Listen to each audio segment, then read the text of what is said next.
Oxford academic timetables, I think we've just reached the 5 o'clock mark.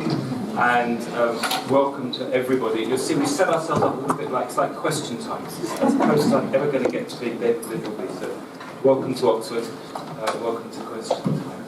And I'd like to first of all start actually with some thanks. And those are the thanks to the people who organised this whole seminar series that's been going on this term. Particularly thanks to Alex Valencia, who's at the end here, who has been the main convener, and Sam Snedden, who I just passed and find her way to the business school, so she should be here in a second. To Sanja, who most of you will know, who's been doing most of the work in the background, Aileen, Marshall-Brown, and Eleni. To Jill Boggs and to Kate Cantrell, who've been doing the recording, so thank you very much to you. To the speakers earlier in the programme, who many of you would have heard, who I think have given us a fabulous set of ideas that we're picking up today, to Hype for funding the programme, and to the Business School and Nuffield for hosting the sessions. Today we're going to have a sort of a general panel, and I will ask each of our speakers to talk for, I think it's no more than 10 minutes each. And then after that, we'll open up for a general discussion. So I'm going to introduce each speaker one by one, and then perhaps ask them for their 10 minutes, and then introduce the next one. So our first speaker, I'm assuming we're going on the order that's on the timetable, is Andrew Dilnot. Andrew will be known to most of you. He is the chairman of the UK Statistics Authority, and of course currently warden at Nuffield College. In addition to many academic affiliations, he has rich and varied experience, including serving as chairman of the Commission on the Funding of Care and Support, which reported in 2011. He's still the chair of the Statistics Users Forum of the Royal Statistical Society. He was director of the Institute of Fiscal Studies from 1991 to 2002, and has been an acting Pro-Vice Chancellor in this university. He'll be known to many of you, of course, also for the fact that he founded and presented the BBC Radio 4 series on the beauty of numbers, and co-authored a best-selling book about numbers that Rory Bremner once described as making statistics far, far too interesting. That's a challenge. Today, Andrew is going to talk about public aspects of research impact and wider interest in and responses to the increased attention to impact and knowledge exchange in higher education and based research. Andrew, thank you very much indeed. Thanks, Roger, for those kind words. Lovely to be here. I'm really sorry this is the first of these sessions that I've been able to attend. I'm going to speak very briefly. And maybe what I'm going to emphasise is that we have a real duty to do this, because the public debate is almost entirely in areas where we ought to be active, and often is ignorant of the kinds of things that we might add to it. I haven't even taken a sample of today's front page newspapers. I've taken the front pages of all of the newspapers that were available in the Nuffield College JCR earlier today. So this is the whole set, and the order is random. So the front page of The Guardian, Michelle Obama's talk yesterday to a bunch of schoolgirls on the importance of education. Well, we have a whole education, in fact we've got some people from the education department here. We have a whole education department here at this university, higher education. Most universities now are taking the impact not of higher education only, but also of primary and secondary education seriously. Boy, do we have something to say in this area.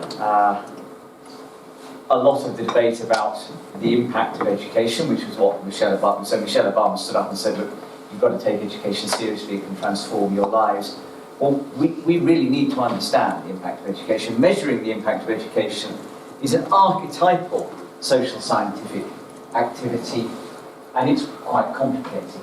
A lot of the discussion about the impact of education is mind-numbingly not sophisticated, misses all kinds of things that are very straightforward. some of which, and these are close to my heart, are merely statistical. So an example we've got at the moment is, are academies more successful than other schools? Well, one of the things that can get you to be an academy is having been relatively unsuccessful. Simple regression to the mean means that some of those schools that have been identified and turned into academies will accelerate their performance, often from a lower base, more quickly than the rest of it. Does that mean that we should just assume that the academy has got to be engaged in these debates? What else we've got on the front page of The Guardian? Sex assaults on children saw 25 cases a day. Well, many of our criminology departments, many of our sociology departments have got something to say about what's going on here, and we better say it. The Independent, so this is a photograph, this is the front page of The Independent today, this photograph of some family members of some of those who think the rest of their families have gone to Turkey and or Syria to join Islamic State in one way or another. Well, this is another area where the understanding, for example, of Islam, the understanding of the Middle East we have in this university, a great area studies group. We desperately need our discussions about what's going on here to be informed by the insights that will come from serious understanding of the culture and even the theology of those areas.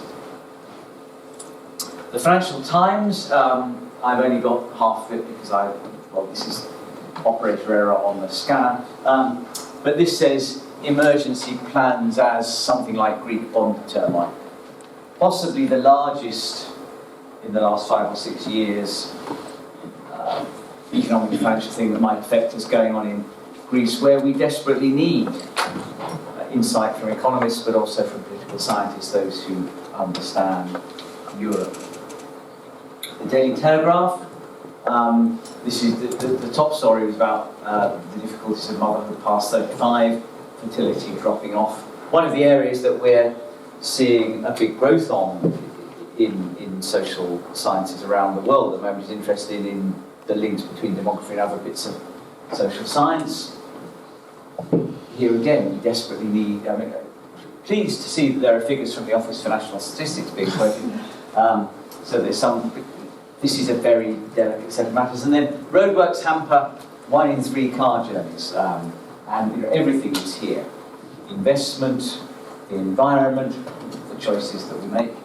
And I think finally, the Times saved us cash in £250 million to buy cars and holidays. So this again, there's a demographic issue here to do with what's happening to the structure of the population, but there are economic issues here, there are psychological issues here. So this is about the reforms to pensions that are allowing people to access their pension funds. Well, how should we think about what people are likely to do once they're given new free access? A very simplistic economic model would say, oh, this won't make any difference to people's behaviour because they will have discounted all of this in advance. Well, it turns out that probably that's not the case. And my erstwhile colleague at the IFS, Steve Webb, who was behind this when he was the DWP Minister in favour, he said he was, we needed not to be too anxious that people would sell their pensions or buy Lamborghinis. Well, maybe so. So why did I pick these? Well, I picked these because I think, so I care about impact because I care about the university appearing to do well, I care about impact because I care about the money that will flow through, but actually I don't really care about any of that very much at all.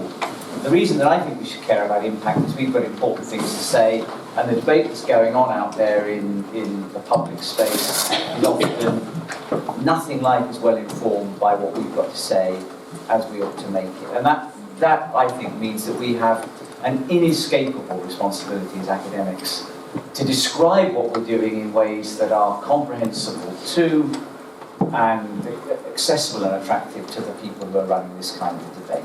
It's simply not good enough to say, oh, my work's rather subtle.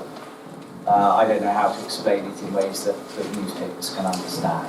That is just, I think, not on. We have an absolute duty as we create knowledge and understanding to make it comprehensible. And often when people say, oh, no, what I'm doing is too complicated, that's because they haven't worked it out clearly enough. And certainly in my own life, the most rigorous editorial process I've ever been subjected to has been when making radio programs. Much more intellectually demanding even than writing articles for peer-reviewed scholarly journals. And so I think we set ourselves. There's a lovely quote from Keynes. Keynes, I can't remember whether this is in the general theory or not, but writing about economists and forecasting.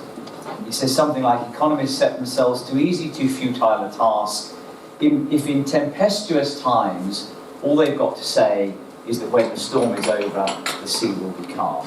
Well, I think we set ourselves too easy, too futile a task if we say that our work is so subtle and complicated that we can't explain it to ordinary people. We're wrong. If we can't explain it to ordinary people, if we can't explain it in ways that are comprehensible, then the work's not very good.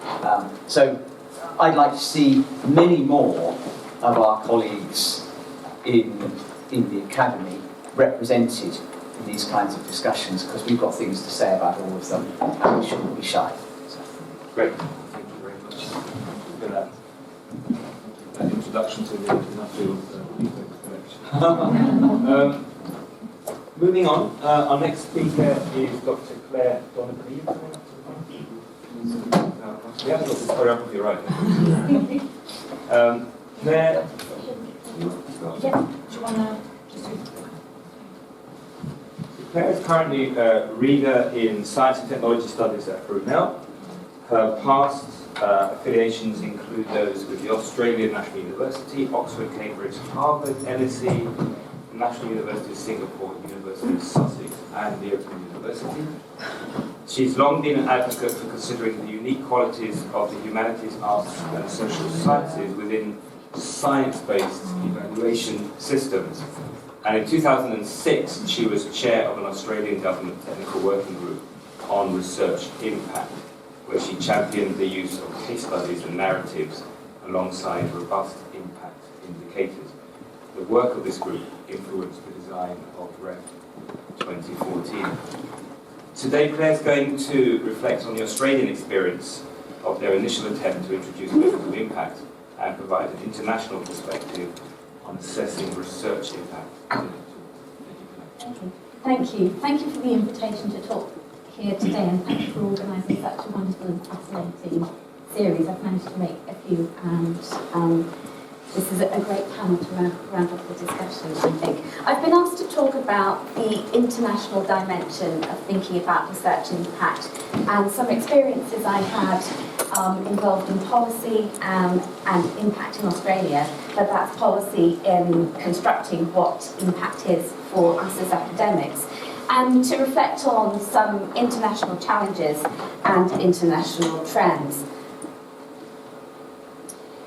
So, briefly then, the so-called, the impact agenda, I don't like the phrase impact agenda, we can really get into that in discussion later, is something that's relatively new in the UK. Although saying that, it's been with us since the research councils, the early research councils were funded in 1913. But lately we've become familiar with impact in terms of the research councils, but more formally in 2009, when Pathways to Impact became formalised. I'm sure most of us are familiar with that. And of course, in the last REF, where impact became one of the assessment criteria. Now, I've been involved in the study of research impact and in sort of policy making relating to research impact since around about 2005, when something called the Australian Research Quality Framework, or RQF, was getting off the ground. And that was basically Australia wanting to do something like the RAE, but they wanted to have an impact element in it. And when I'm talking about impact, I mean the broader economic, social, environmental, cultural impact of research beyond academia. And so I hope to bring an international perspective and, a longish view, or a slightly longer view, taking the Australia experience into account. And I think I want to round off also with a cautionary tale. Okay, I think we've gone out of order. Oopsie. Okay, Australia's IQF. So, as I mentioned, I was chair of what was called a government technical working group on research impact, and it started in 2005, and we were asked to recommend to the chief scientist what would be the optimal methodology for assessing the impact of university research. And we were also asked to develop generic and discipline-specific quantitative and qualitative measures of research impact. Now, underlying this, there was a great deal of politics, and there was a suspicion that the humanities, the arts and the social sciences, and the humanities in particular, had no impact and had no particular benefit to the taxpayer, which was the political language at the time. So in terms of the group itself, we concluded that the best assessment methodology was a qualitative approach and a contextual approach, and this had to be mediated through the judgment of academic peers and of research users, and that information was best derived from context statements, impact statements, case studies, and where appropriate, where they could be found robust, relevant quantitative and qualitative indicators. So in fact, we were saying this couldn't be a metrics-only process. There had to be something more nuanced about this. And we also defined impact in terms of public value. Originally, we were given the domains of social, economic and environmental, and a group called CHAS, which was the body representing humanities, arts and social sciences in Australia, engaged in a very effective campaign to get cultural included as one of these domains. And in terms of defining social, economic, environmental, cultural, we consulted with the learned societies and the academies to come up with some quite detailed starting definitions. So, for example, I'll just go through social, which was improving quality of life, stimulating new approaches in social issues, changes in community attitudes and influence upon developments or questions in society at large, inform public debate and improve policy making, enhancing the knowledge and understanding of the nation, improved equity and improvements in health, safety and security. Obviously, that is quite broad. We also used to have a game with drafts of putting cultural first and economic last. With the secretariat, the drafts would always come back in a completely different order, of course. But we also found that in terms of indicators, quantitative metrics were underdeveloped and couldn't be used as a proxy for determining ratings of research groups. In other words, panels just couldn't sit down with metrics and make judgments about broader impact. But where appropriate, some qualitative and quantitative indicators could helpfully be used to support impact claims. So the evidence that we presented was readily accepted by the chief scientist. We also recommended an impact scale, which is something that the rep here doesn't have, and I'm happy to talk about later. But that poses questions about what levels and types of impacts to reward, which is something that I don't think our rep has really got to grips with yet. So then came life and politics, and there was a change of government, and the new minister looked at the way that impact and the RQF had been put together. Kim Carr said the RQF is poorly designed, administratively expensive, and relies on an impact measure that is unverifiable and ill-defined. So the RQF was replaced by something called ERA, or Excellence in Research for Australia, and the impact element is judged solely on simple metrics in the form of patents, plant breeders' rights, registered designs, and registered commercialisation income, and that's it. In the meantime, when thinking about the development of REF 2014, the Treasury here announced that it was thinking of impact and thinking of perhaps the metrics-only REF. So there was an outcry, there was a public consultation, And in terms of the impact element, Brand Europe were commissioned by HEFCE to recommend the impact approach to use, and it was closely based on the approach that had been taken in Australia. A few weeks ago, or a month or so ago, there was a reflections day where HEFCE looked back at REF 2014, and we had a review of various findings about the quality and impact and environment aspects of the REF. The then Minister, Greg Clark, said impact was the grit in the oyster of the REF that produced a pearl. So the politics have changed somewhat. But we're kind of in REF limbo at the moment. We're trying to work out what will be the impact of how impact has been assessed in REF 2014. So the HEFCE review of metrics, I think, is due to report on the 9th of July. And that will give great insight into how the impact component of REF 2020 will be designed. Will it rely more on metrics? Will there be a greater weighting given to it? So the world is watching and waiting to see what the outcome would be. And I know recently there have been delegations of research managers from Australia and Sweden in the country. They visited, I think, all of our institutions variously, and really do want to go ahead with impact as well. So, some observations then. What's changed during the past decade? Well, 10 years ago, one size fits all was the default setting. I don't think that's the case anymore. I think humanities, arts, social sciences, and the different sciences are being viewed in their own right, and not everything's being squeezed into just one framework or vision. I think that mixed methods and narratives are seen as state-of-the-art. I think greater work needs to be done on including robust metrics, and I would imagine that will be where the greater work will be happening in the run-up to the next REF. And there's definitely been greater international policy exchange and learning between various bodies responsible for impact-type exercises. What could be disrupted? We heard last week, I think Roger said that various colleagues could be suffering from something that we might call REF fatigue, and at the moment don't want to see another case study for as long as they live.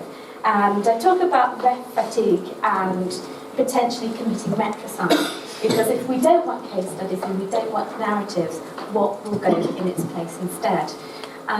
There's also something being talked about called light touch peer review, and this is the extent to which metrics can help the peer review process, or can be seen to be a balance to the peer review process. But the question is whether that means panels will be given different types of evidence, including metrics, on which they base a decision, or there are advocates of giving panels metrics only if they make their decision on that. Okay, so just to round off, I think sort of looking over the past decade or so, there seems to be a general starting point in different countries, different parts of time, saying let's have impact metrics. They're simple, they're cost effective, they're transparent, they're replicable, and they're objective. Initially, these were scientometrics, so basically bibliometrics, looking at the numbers of publications and citations to publications. But really, does that have anything to do with broader impact? So, okay, technometrics came along, so things like patents, numbers of spin-out companies. Again, does that speak to the whole sector? And does it mean anything beyond a certain basic level of activity, and wider impact is many stages later than just what's being counted? Then sociometrics, so looking at bigger data out there, looking at changes in the crime rate or the divorce rate, for example, but how can that be linked to the efforts of individual research groups? One review of an article described sociometrics as giving alchemy a good reputation. And we now have the advent of art metrics, which may have lots of promise, but I think are not robust as yet. So we go full circle, we find that impact metrics perhaps aren't robust. and they're not simple. They can be quite expensive, can be very opaque, and there are various issues there. And various impact metrics tend to privilege the sciences over the humanities and some areas of science over others. So then the idea is we should have narratives and case studies, and then comes complexity, and then comes more bureaucracy. And someone new comes along and says, this is a mess, why don't we have impact metrics? They're simple, cost-effective, transparent, reliable, objective. So I'm coming up to my final slide now. So what's at stake? We can have definitions of, for example, the social public value or benefit or impact of research. That's something that us as an academic sector can help to craft, can generate bottom-up, can make inclusive of what we do. Or we could commit metricide and have patents, plant breeders' rights, registered design, registered commercialisation income.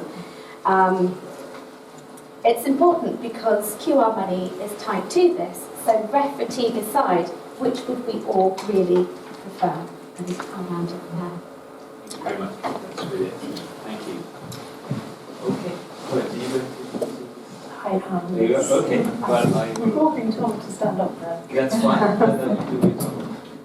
So our next speaker is Colette Fagan. Colette is Professor of Sociology at the University of Manchester.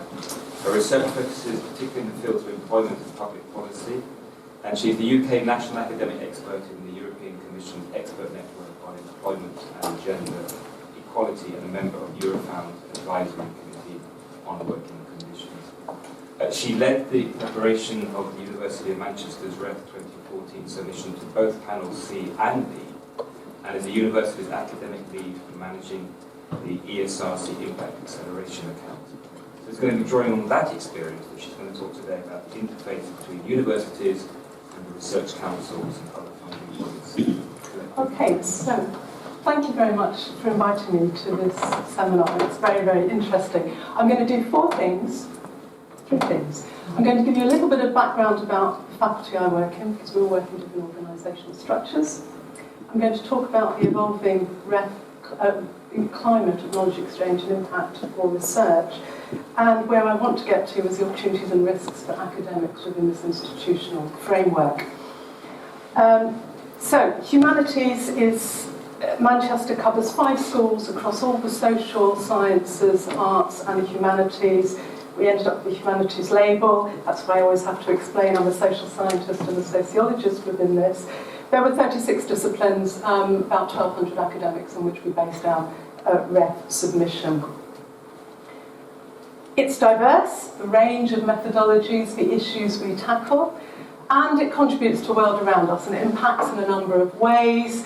We have our development, our accounting and finance people, our sociologists, conflict and disaster relief, history at the bottom in terms of the meaning of historical memorials to communities. So there's a whole lot of impact which we do with our research, whether we measure it or not.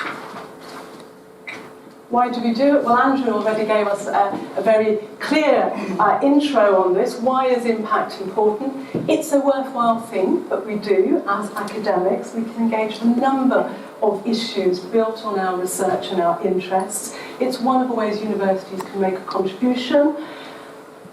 That's for Manchester, strategic mission. I'm sure there's something similar in Oxford's documents and indeed every institution around the UK, if not the world.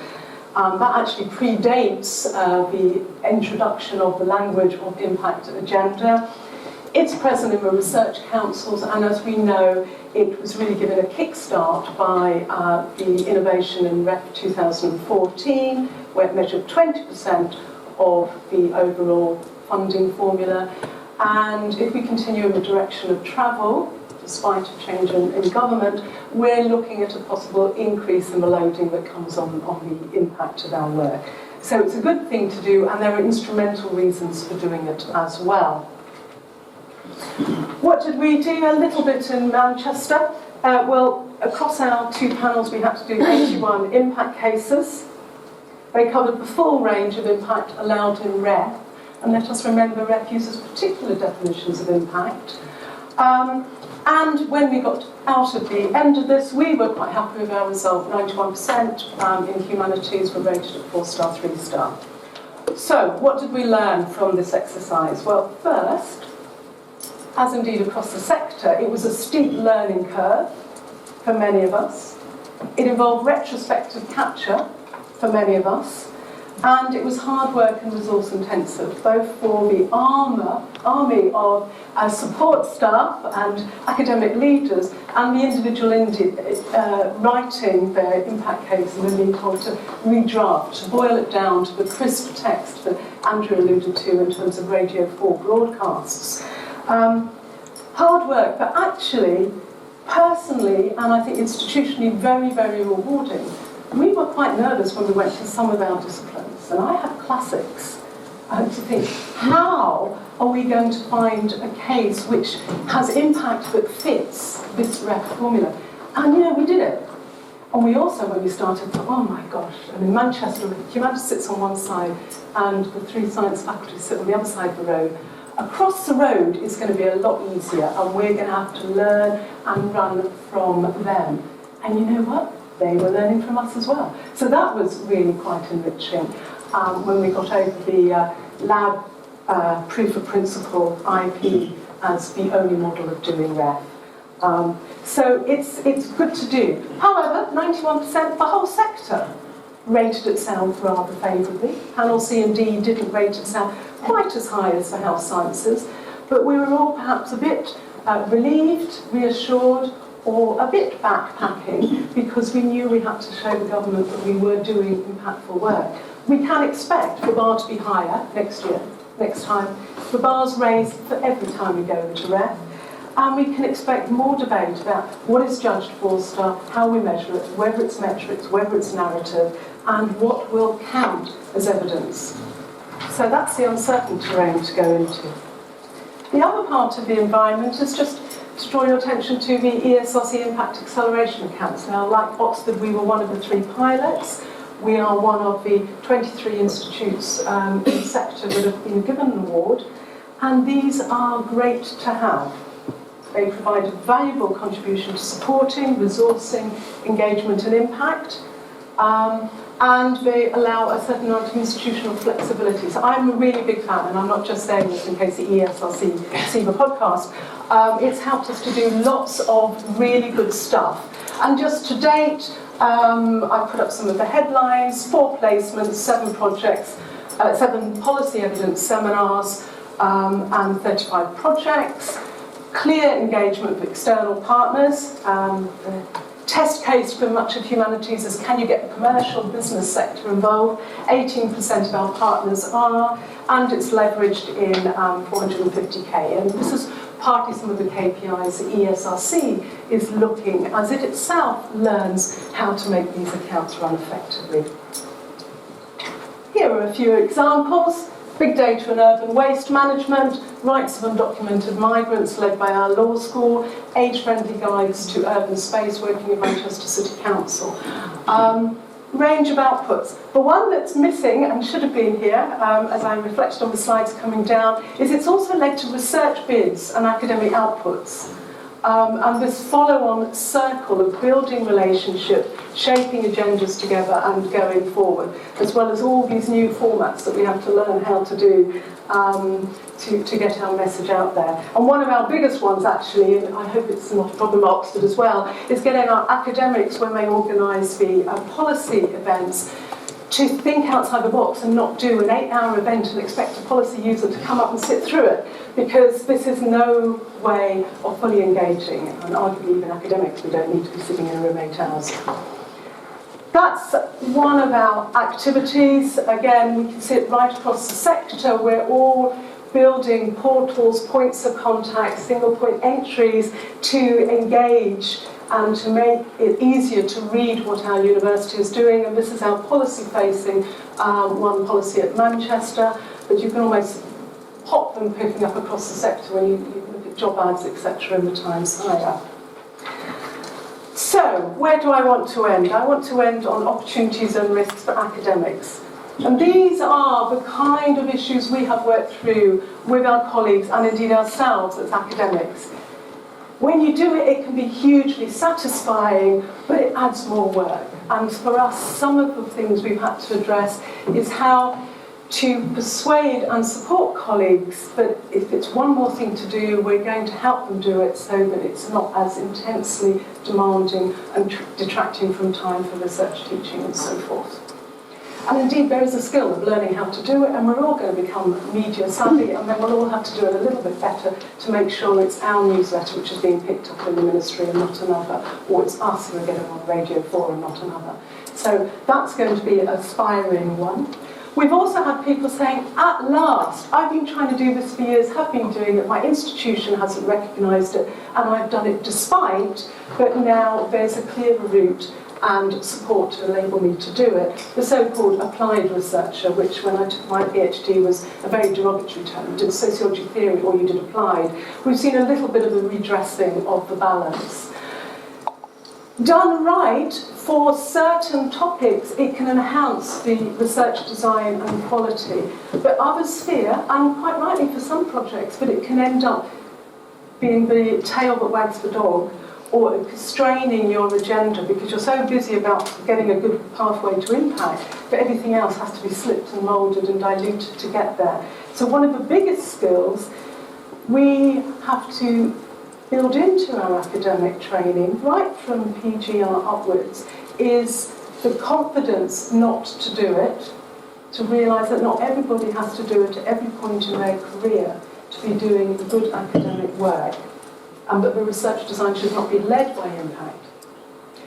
It's clearly helped contribute to raising government and public understanding of the value of humanities. We can see that in the way the impact cases came out and the quotes around that, and in the campaign for social science, where it's used a lot of this evidence to show, hey, we do have a value beyond producing and interpreting poetry or sociological understandings of the world.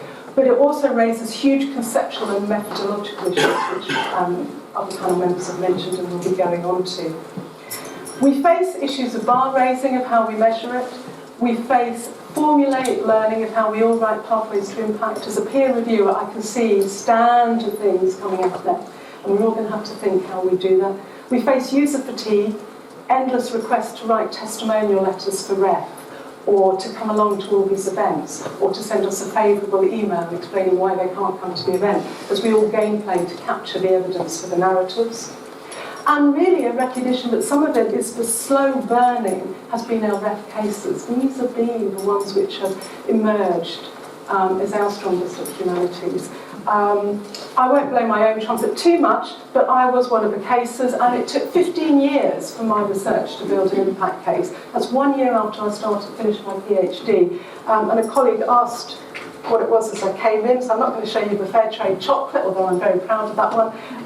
That was mine. That's 15 years' work distilled down to a nutty statement at the start of the impact case. And boy, did it take a lot of academic effort and nudging from our team to help me get my statement down that briefly. Thank you. Thank you.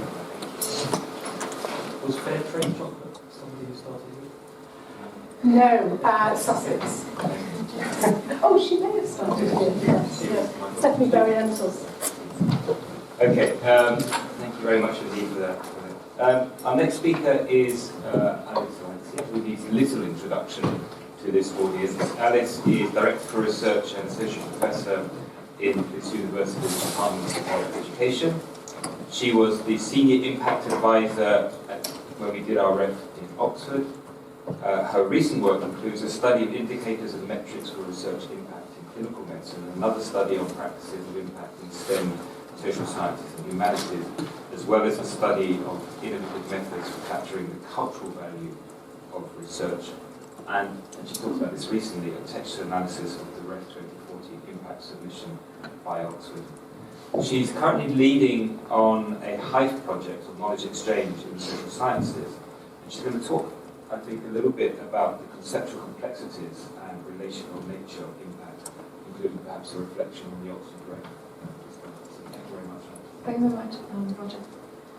I want to make and just get an argument in 3 points, picking up some of the themes that my previous speakers have already detailed. First of all, I refer to the research policy landscape and the incremental change and move towards more attention to impact and to different kinds of impact over the past few decades.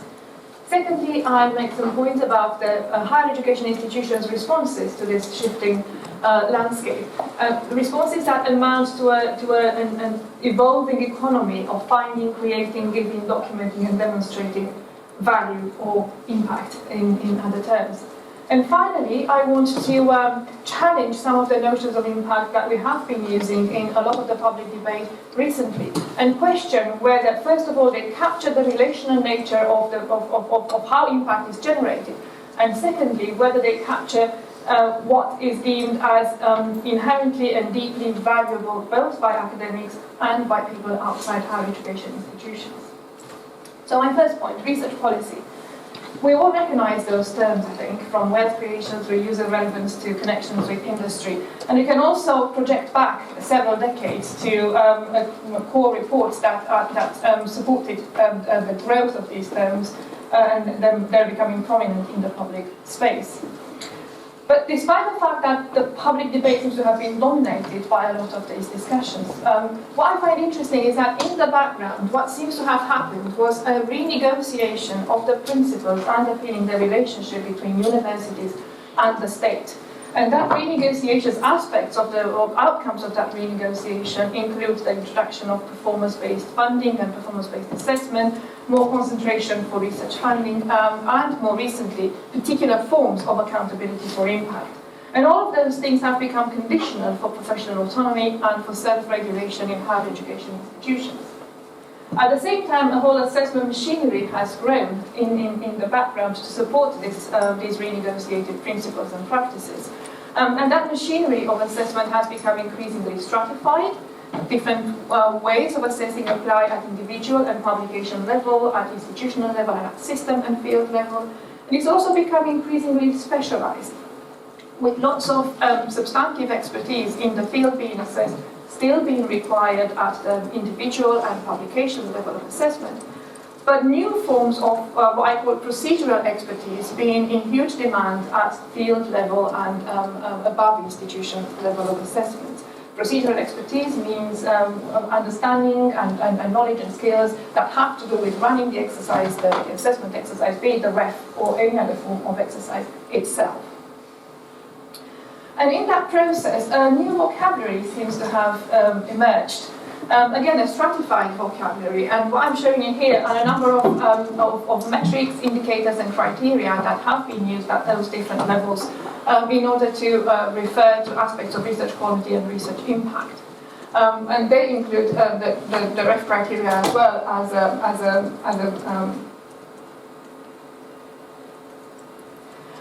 as a set of references to indicators of significance and reach. What I also find interesting is that we've seen the emergence of what's called the meta indicators or meta vocabulary, which is a set of artifacts or byproducts of the assessment exercises themselves. An established example at field level includes the fullness of a discipline, which is based on a REF judgment. At higher education or research unit level, we've had lots of media discussion around point score averages, research intensity, research power, all sorts of different ways in which institutions may be compared. And at individual level, from interviews that I've carried out in different places across the country, we have references to the refability of an individual, to the 3 or 4 stars of a publication. More recently, I had a really good one, which is the 4x4ness of an individual. I'll let you guess what that means. And there's also a lot of references to the impactfulness, be it of individuals or of research projects and programs. So aside from adopting and internalizing this vocabulary and contributing to its proliferation, what have higher education institutions done? What were their responses to all of this shifting landscape? Well, they've gone through a process, I would argue, of organizational recalibration. They've brought into the specialization of assessment aspects, so there's a lot of new procedural expertise that has been flourishing within institutions. There are monitoring systems and contractual relationships with people who can enable institutions to navigate the complexities of those assessment processes. There have been structural changes with new roles added to institutional structures, from project officers all the way to senior impact advisor to ref manager and so forth. There have been changes to incentive structures, including having impact or impact-related elements as part of recruitment and promotion processes, and so forth. They have also connected to what I call an impact industry. So with a range of tools and methods and metrics that have proliferated and created a market for themselves, into which institutions are buying or not buying, in particular in relation to buying monitoring systems and systems for capturing impact. But in the background of that, what I feel has also happened is a lot of identity work and different ways of trying to anchor the impact agenda, the public states of impact, into different types of institutional missions and visions, and also into different types of disciplinary traditions. There have been those linkages that people make between what's happening now and the kinds of commitments that have been driving their work in this type of institution or in this type or in this particular discipline for a long time as a way of making sense of these requirements. This is from an interview with a principal investigator who said, yeah, well, that's fine, but for the purposes of the ref, what we did was to count, to itemize, to show direct links, to explore things as causally as possible, to find all of those direct linkages. And the way in which those things were done was to identify different stories, different narratives that could be told. This is based on a narrative analysis of just under 300 case studies actually submitted to the ref, carried out by my colleague Sanja Torasimovic here. And a number of types of narratives seem to be connected more closely to some disciplines than to others. And again, I would let you make your own mind about these, but perhaps trial and problem solution might be more connected to one set of disciplines, whereas demand, problem solution, and with another, innovation and spin-out with yet another set of disciplines, and contribution and engagement is probably a bit more distributed than some of the others. Interestingly, all of this diversity of narratives and references to impact seem to be falling onto, according to our analysis, about 4 types of plots for the ref case studies. One is the climactic one, when you start with a number of statements about what may have happened and to what effect, and then you close with a bang, with a statement that is so impressive, and as a result, that many hundreds of thousands of lives have been saved, that the reader has no choice but to read the case study in that light. The headline plot works the other way around. It starts with a big statement and then it gives some supporting evidence. And then there's this mixed version, which is the key examples model, where you have more than one type of impact in one case study. And each of those types of impact may have a climactic or a headline construction in its own right. And what I find interesting about these particular case studies is that of all of the different types, these are the ones where areas of impact that are generally perceived as riskier in ref terms. Cultural value, discursive shifts, policy debate, and so forth. This is the kind of case study that makes space for that, partly because the risks are mitigated by the fact that there's more than one type of impact being described in that case study. And then there's the chronological structure, which is rarer and possibly less well regarded by the panels as well.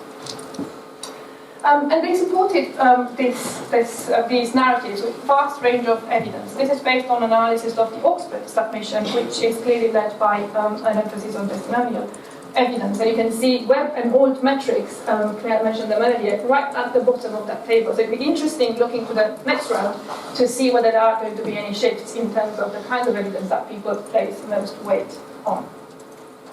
Going back to my interview, so we did all of this stuff for the ref, but they caution, we have to be careful not to become prisoners of those metrics. Why is that? Because there was a sense amongst all of the people I've interviewed that what really gets you into work in the morning is a sense of responsibility, which chimes with what Andrew was saying earlier, and a sense of the worthwhileness of your work, which connects very directly and organically with the world outside academia. So for my last point, I want to bring attention, first of all, onto the fact that impact is generated relationally through a vast mesh of interactions, and all of which have a social and a human dimension, but also to the fact that impact is not the flat notion that we perhaps have become accustomed to, which the only differentiation within which has to do with domains, impact on health, impact on education, impact on impact on that. But in actual fact, there are a range of meanings which are encapsulated by this particular notion. And these different meanings matter in different ways and often in powerful ways to people both carrying out research and being engaged in other ways with that research. So this is my clumsy attempt of capturing some of those different meanings. Here in the center of this drawing, which is far too neat for what I wanted to do, there's this word connectedness, which has to do with impact as a set of relationships through which a research project evolves and unfolds. Notions of co-production and co-design fit very well with this particular understanding of impact. And then you get all sorts of different partners from different parts of academia and beyond. And then around this you have this area which I call visibility. Maybe it could also be called dissemination. So it's pushing research into the public domain to different audiences and to different promoters, making sure that it is heard of and known of. And then around that we've got this more straightforward notion of application and use. And a slightly more complicated notion of benefits, societal, community and individual. These benefits could be measurable and quantifiable in more straightforward way, but they can also be rather qualitatively complex and more difficult to measure. I think we're still some way to go before we can claim ways of articulating those particular kinds of impacts. And then there's this very large circle around that, which I called cultural diffusion for lack of a much better term. And that's to capture all of those notions of cultural value, of discursive shifts, of knowledge creep, the subtle and incremental processes through which knowledge may have an influence on people's lives and on the public sphere. Now, the further away you go from the center of this diagram, the wider the scope of impact is. But also the further away you go, the harder it is to make an attribution of a particular claim for impact to a specific research project or individual. What the REF seems to have asked us to do was to gather evidence about those things and use it in order to support claims about those other two. And we've done this to the best of our ability and to the best of the data available to us retrospectively. But what was lost, I feel, in that process were the riskier areas, the qualitative benefits, the harder to capture things, the cultural shifts, the influence on language and so forth. So I would be quite interested, again, looking to the next round of the exercise, in seeing whether there are ways in which that perception of risk can be reversed and different kinds of impact may be included in a more generously phrased exercise. So, evidence metrics, yes, they need to be technically refined, but they also need to be pitched at the right level so that they catalyze rather than narrow down research. The narratives that we build needs to take into account the kind of relationships through which impact is generated, and also to account for the textured meanings of impact that I was talking about. And the condition of this, I would hazard to say, is that we have a healthy ecology of higher education, not just of institutions themselves, but also in terms of their relationships locally, regionally, nationally, and internationally. And that may be conditioned by intellectual autonomy, financial sustainability, and insightful governance within higher education institutions. So I would say, if none of those conditions are fulfilled, then the high-stakes assessment of impact would simply capture assessment-driven hyperactivity, rather than capture that sense of responsibility and sense of value and worthwhileness of research in the views of both researchers and people outside academia. Thank you. That's great, thank you, Alice. Thank you very much. Our final speaker is Ian Walston. Ian has been Pro-Vice Chancellor for Research in Oxford since 2009. He chairs the University's Research Committee and he's responsible for coordinating the university's relationships, I guess, with its major research funders. In real life, he's also the Professor of Experimental Physics. Ian's going to talk about or reflect on some of the strategic issues in a research-intensive university, particularly in relation to impact. Rather than talk, as colleagues have done here, I think we've had a lot of sensible detail. I'd just like to talk about, or reflect back to what Andrew's noted about the roles of universities, because I think this role of impact is important for universities. So I'm going to just say a few things here. This is a Chancellor of the Exchequer under Queen Elizabeth II, George Osborne. I've taken a quote from one of his speeches there. I will say up front, I'm assuming it's under CC/BY license, which means that I can take it and repurpose it for anything that I like, as long as I attribute it. So I'm attributing it to him. And he says something reasonable. The government's job, and therefore partly universities' job, if you like, because they're supporting universities to some degree, create the right ecosystem for ideas and firms to flourish. So ideas to flourish, I think, is actually a key, an important element of what universities do for society. They help society reflect upon new ideas, right ways to do things, wrong ways to do things, radical things like 300 measures. We should think about that. And this is a good place for us to think about it before we actually have to get into the nitty-gritty of really implementing those things. Now, that sentence ends in a comma because, of course, I cut out the rest of his sentence, which is entirely to do with economic impact, which I didn't want to really address. Because I'd rather turn to an earlier Chancellor, Sir Francis Bacon, under Elizabeth I. And he wrote this book of Proficience and Advancement of Learning, Divine and Human. He states in there what is the role of partly the academy, partly learned societies, for the glory of the Creator and the relief of man's estate. Now, I would translate that in the modern way to say it's about understanding what the world is, understanding our place in the world, and using that to make the world a better place. And if I translate it that way, I think it's much less prosaic than our current Chancellor, understanding that he was probably under different sorts of pressures. But that, it does seem to me, the context in which we should be seeing what research does and what impact does. Now, one of the, another guy that I'd like to introduce here, Clark Kerr. He's sort of, I don't know if you can, it probably is inappropriate to say you can have a hero as a university administrator, but if you could have such a category, he would be mine, Clark Kerr. He was the first Chancellor of the University of California, designed the California higher education system, which I think is absolutely a marvelous system for helping everybody realize the opportunity that's possible at each stage.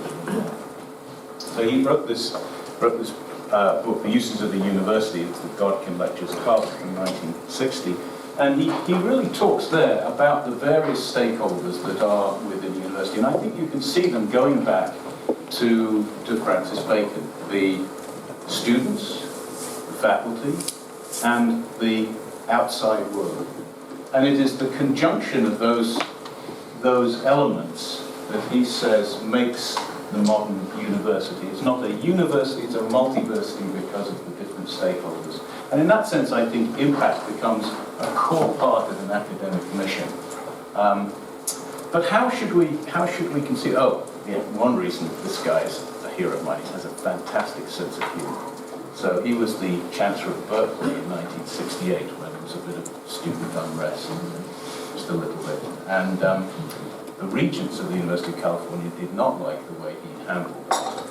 So So when the new governor of California came to power, the first thing he did was get the regents to get rid of Kerr. And Kerr was asked how he felt when the regents did that. He said, well, I am leaving as I arrived, fired with enthusiasm. Good jokes worth a lot. So how should we conceive that idea, though, of impact being part of a university as a whole? So this quote is from Abraham Flexner, who was one of the leading academics in the late 19th, mid-20th century, founded the Advanced Study Institute at Princeton. And he wrote a paper in Harper's Magazine in 1939, so some time ago, called The Usefulness of Useful Knowledge. And I think the thrust of that is that innovation builds on research and it does not replace research. Now, I think one could say the same for impact. As several colleagues noted, like Alice and others said, well, you know, we don't get up in the morning and say, how am I going to waste my time today? Every one of us, well, I suppose it's not my mornings when I feel like that, but for the most part, all of us and our colleagues are thinking, here's a really interesting thing that I really want to study because I think it's actually really important. And it's simply articulating what that importance is, as Andrew said, in a way that captures what it is that we're doing in a way that people can understand. That's really important. This quote, Flexner in this article talks about a conversation he's having with George Eastman, who's the founder of Eastman Kodak, one of the innovative companies and certainly impactful companies in American life for the greater part of the 20th century, sadly no longer. And he asks Eastman, what do you think about wireless telegraphy? Who's the main person responsible for wireless telegraphy? Which was, as a communications, had huge, enormous impact.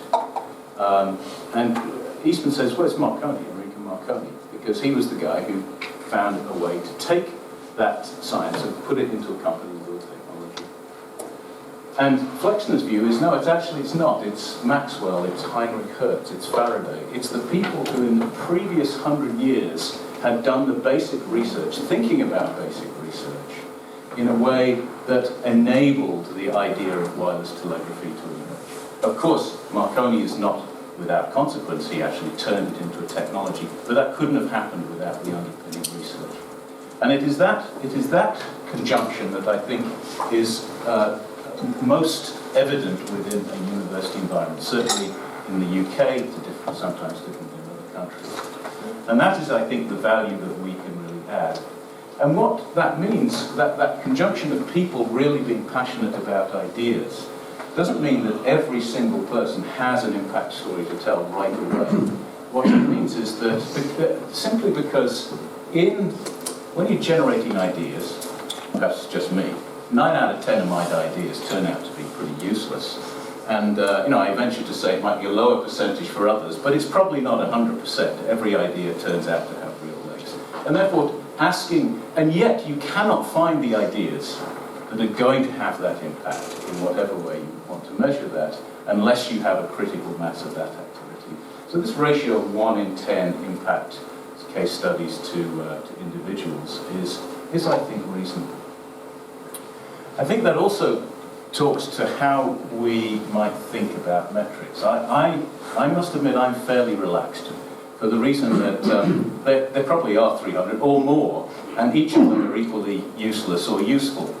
And I think what we have to be worried about is what one might call spurious precision. That is the idea that by measuring something in whatever ways, multiple ways you want, that you can achieve a preciseness about estimating something, impact in this case. What we care about is a system that's accurate.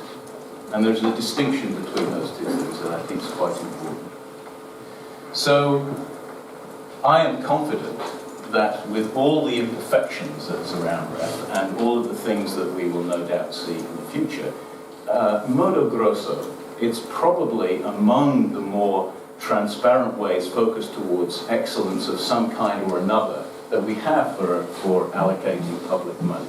And for that reason, I think it is, alone, I think it's actually not a bad system. I sound like an apologist for the government here. I don't need to be, but I think it's actually not a bad way to think about it. So, overall, I would say that REF and its predecessor RAE, I think has been actually very good for raising the game of research across the UK. And whilst we sometimes feel that we didn't get as much money as we might have liked this time, I think that the fact that the UK overall is much better at research now than it perhaps was 25 years ago is good for us as well as being good for the nation. And this is not a bad way, not a perfect way, but not a bad way to start out that conversation. So, I think I would still go back and stick with Francis Bacon and say it's about, our universities are about understanding us, understanding the world, understanding our place in it, and making it a better place. Ian, thank you very much indeed.